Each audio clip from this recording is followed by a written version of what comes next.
Assalamualaikum warahmatullahi wabarakatuh. Jumpa lagi bersama saya Ustadz Miftahur Rahman. Kali ini kita akan belajar bersama tentang materi pelajaran Al-Quran Hadis, ya. Berhubung situasi masih pandemi COVID-19, maka pembelajaran tatap muka di sekolah belum bisa dimulai. Maka sebagai gantinya kita belajar daring dengan cara memanfaatkan teknologi yang ada. Banyak cara, bisa menggunakan WA, bisa menggunakan e-learning, bisa menggunakan Google Classroom dan lain sebagainya. Banyak aplikasi yang bisa digunakan, termasuk YouTube. Nah, ini YouTube ini sangat baik, bisa digunakan apapun. Jadi kita belajar bersama sekarang tentang Al-Quran Hadis. Oke, langsung saja kita simak baik-baik. Berhubung bukunya belum ada ya, sebenarnya bukunya ini Al-Quran dan Hadis untuk kelas 7 Madrasah Tsanawiyah, terbitan dari 3 serangkai. Ini sudah disiapkan di sekolah, sudah ada semua, cuma untuk distribusinya saja yang masih terkendala karena kondisi yang darurat seperti ini. Oke, enggak masalah, itu nanti toh kalian nanti juga akan menerima buku itu entah kapan. Yang jelas saya membuat media pembelajaran, saya ambilkan materinya dari buku tersebut. Jadi kita akan belajar bersama tentang Al-Quran Hadis, pelajaran Al-Quran Hadis, ya. Di pertemuan pertama ini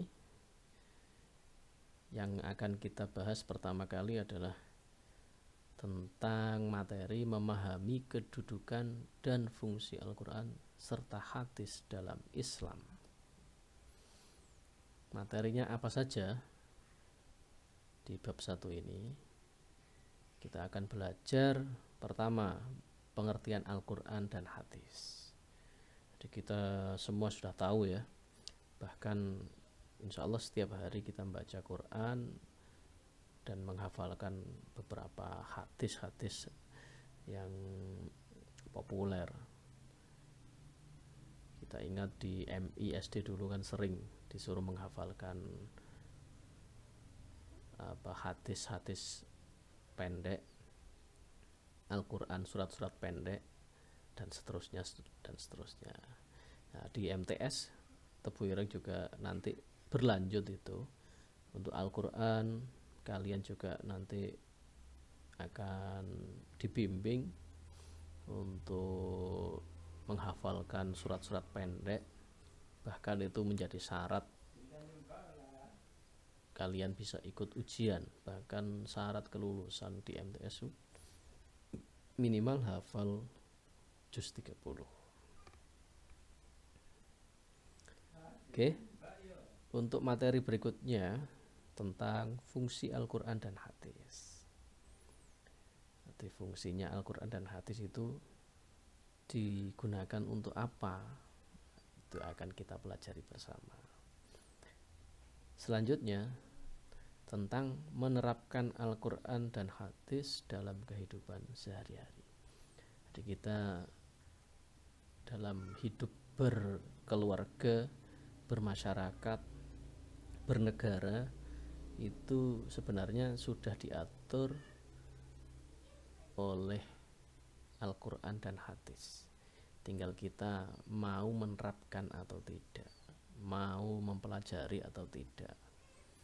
Kalau kita mau mempelajari dan menerapkan ajaran Al-Quran dan hadis dalam kehidupan kita sehari-hari, insya Allah kita akan selamat dunia dan akhirat. Amin. Oke, lanjut. Yang pertama tentang pengertian Al-Quran dan hadis. Pengertian Al-Quran dari segi bahasa, Al-Quran itu berasal dari kata qara'a yaqra'u Qur'anan, yang mempunyai makna atau arti bacaan. Ayat pertama di Quran itu tentang perintah membaca. Iqra. Jadi Iqra itu fi'il amar, kata dasarnya dari qara'a yaqra'u Qur'anan. Itu ditasrif nanti.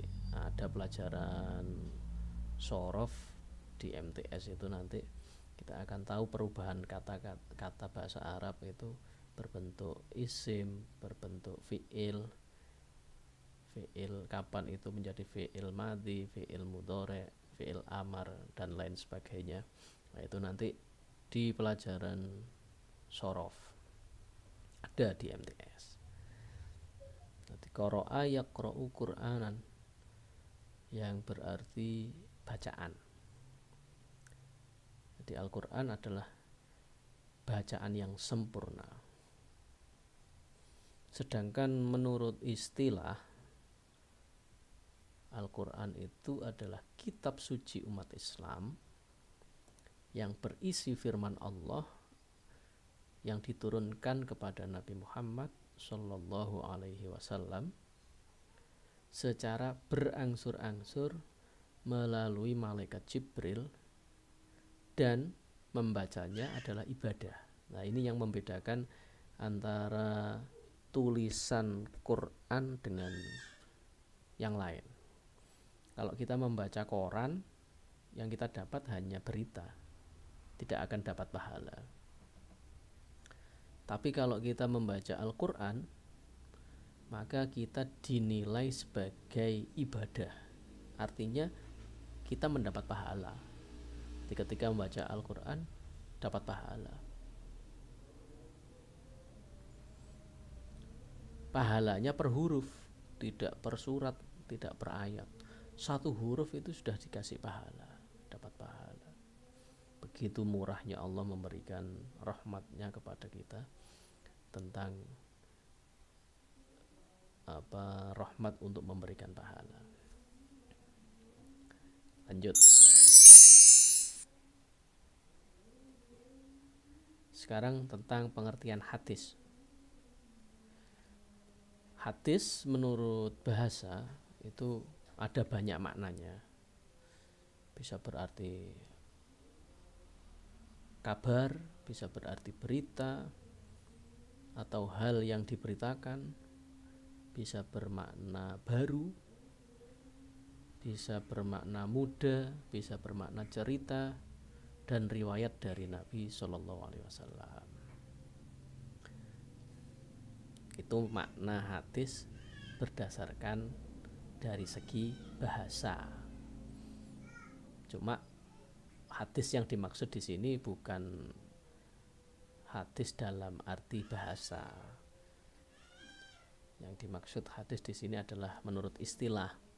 Jadi yang kita pelajari hadis Rasul, hadis Nabi itu ma'udhifa lin Nabi sallallahu alaihi wasallam qaulan au fi'lan au taqriran au nahwiha, yakni segala sesuatu yang disandarkan kepada Nabi Muhammad sallallahu alaihi wasallam, baik itu berupa perkataan, ucapan, perkataan, entah itu berupa perbuatan, Rasulullah melakukan apa, kita tinggal menirunya, berupa takrir itu ketetapan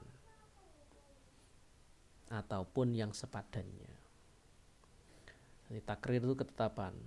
Maksudnya ketetapan itu Rasulullah tidak pernah berucap, juga tidak pernah berbuat, tapi Rasulullah tidak pernah melarang. itu namanya ketetapan. Jadi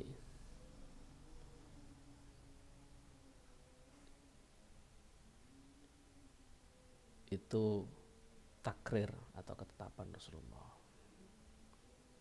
Contoh yang paling populer itu ketika para sahabat pesta sedang makan-makan, ya, dimakan daging hewan. Kalau di sini itu namanya apa itu ya? Nyambe itu bahasa Indonesianya apa ya? Ya biawak, semacam biawak. Itu Rasulullah tahu sahabatnya makan-makan itu, beliau tidak mau ikut makan. Tapi beliau juga tidak melarang para sahabatnya untuk memakan itu. Maka bisa ditetapkan bahwa makan daging tersebut itu tidak dilarang. Itu namanya takrir atau ketetapan. Itu contohnya ya. Ada banyak contoh yang lain-lainnya. Oke, kita lanjut. Sekarang riwayat pembukuan hadis. Di sejarah pembukuan hadis itu panjang ceritanya. Pada masa Rasulullah masih hidup, itu beliau melarang dengan keras untuk menulis dan mencatat apa yang keluar dari beliau, dengan maksud agar tidak tercampur dengan perkataan Nabi. Jadi hadis Rasulullah waktu zaman Nabi itu semuanya dihafal oleh para sahabat,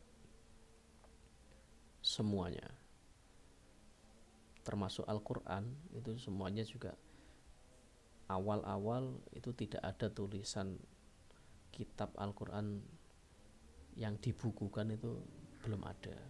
Paling ada itu lembaran-lembaran dan masih tercecer, tidak berupa tebal kitab suci Al-Quran seperti sekarang, itu tidak. Nah, mulai pada zaman Khalifah Utsman bin Affan, hadis itu mulai mendapat perhatian dari para sahabat dan tabi'in, karena realita kondisi saat itu para sahabat penghafal Quran, penghafal hadis itu banyak yang meninggal.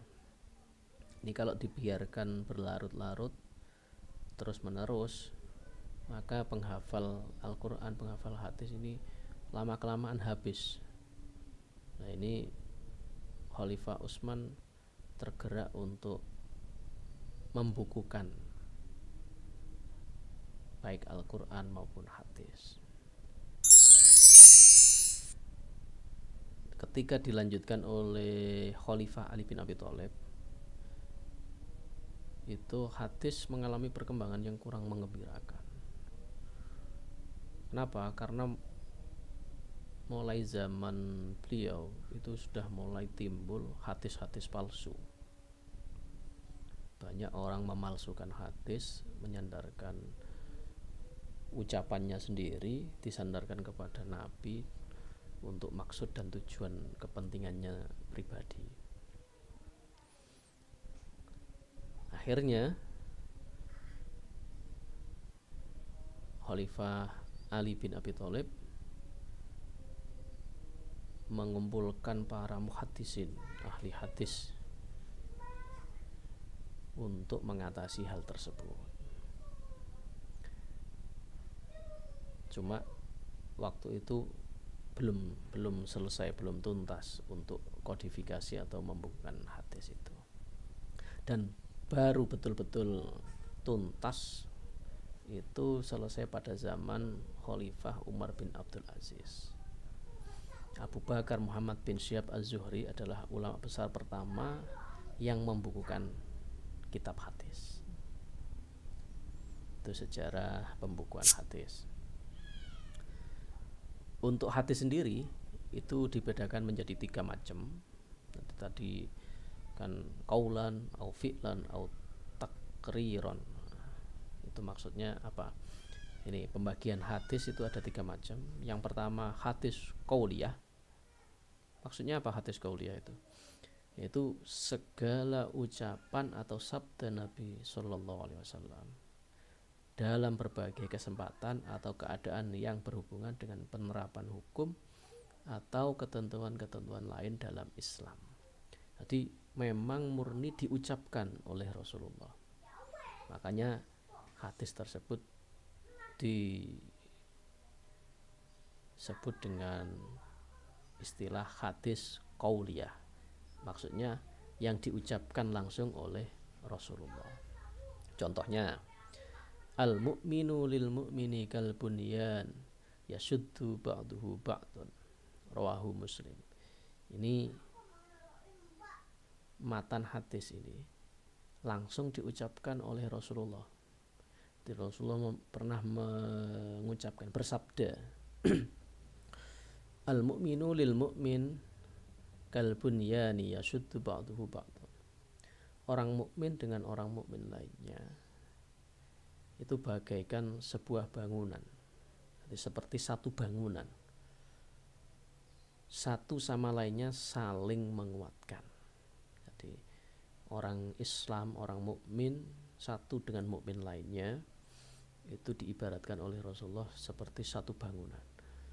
Bangunan itu akan kokoh kalau semuanya saling menguatkan. Itu perumpamaan orang-orang mukmin. Yang kedua, pembagian hadis yang kedua adalah hadis fi'liyah. Apa itu hadis fi'liyah? Yaitu perbuatan atau perilaku Nabi Muhammad SAW untuk memberikan tuntunan atau contoh pelaksanaan ibadah atau urusan-urusan lain dalam Islam. Jadi apapun yang pernah dikerjakan oleh Rasulullah itu namanya hadis fi'liyah. Fi'liyah itu perbuatan maknanya. Jadi yang pernah dilakukan oleh Rasulullah. Contoh, kana Nabiyyu sallallahu alaihi wasallam yusawwi sufufana idza kumna ila sholati fa idza stawaina kabbira, rawahu Muslim.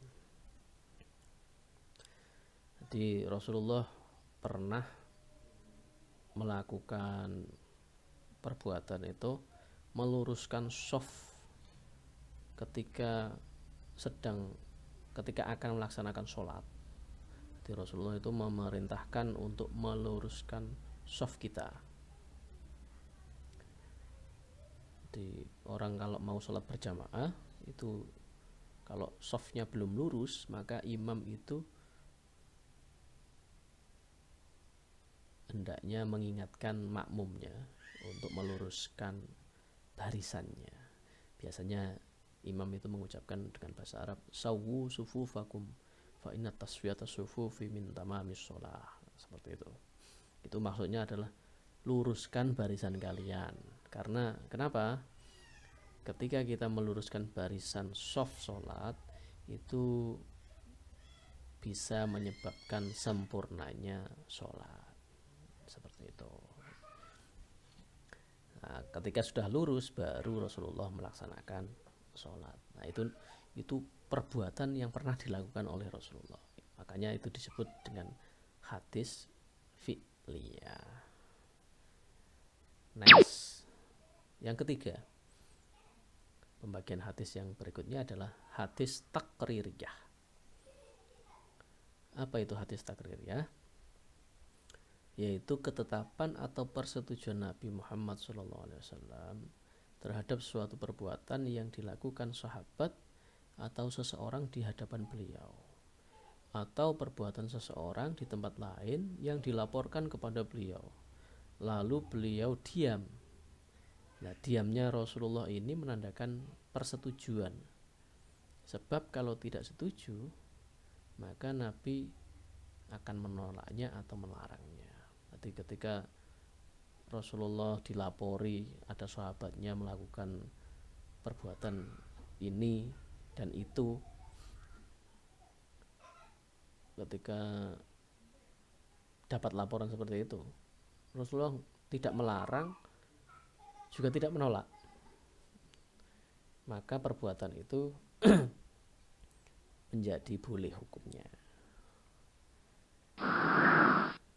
Tuh, contoh, kunna nusolli, iya, si rekaman. Kunna nusolli rakaataini ba'da ghurubi syamsi wa kana Rasulullah sallallahu alaihi wasallam yarona walam ya'muruna walam yanha. Rawahu Muslim. Yang artinya, kami para sahabat melakukan sholat 2 rakaat sesudah terbenamnya matahari, sebelum sholat maghrib. Jadi setelah terbenam matahari, bukan sholat maghrib, tapi sahabat itu sholat 2 rakaat. Nah, Rasulullah melihat para sahabat melakukan hal itu, beliau tidak menyuruh dan juga tidak melarang. Nah, ini menjadi ketetapan, menjadi hukum bolehnya sholat sunnah 2 rakaat setelah terbenamnya matahari sebelum sholat maghrib. Itu contoh hadis takririyah. Oke, mungkin untuk pertemuan pertama ini sampai di sini dulu. Kalau ada penjelasan yang kurang jelas, bisa nanti kalian tanyakan di kolom komentar, atau bisa melalui WA, atau langsung di Google Classroom, biar nanti pertanyaan itu menjadi pembahasan kita bersama. Oke, untuk pertemuan pertama kita cukupkan sampai materi ini. Barangkali nanti ada pertanyaan dari kalian, silahkan ditulis di kolom komentar atau ditulis di Classroom langsung. Nanti kita bahas bersama-sama. Kurang lebihnya mohon maaf. Ihdinas siratal mustaqim. Assalamualaikum warahmatullahi wabarakatuh.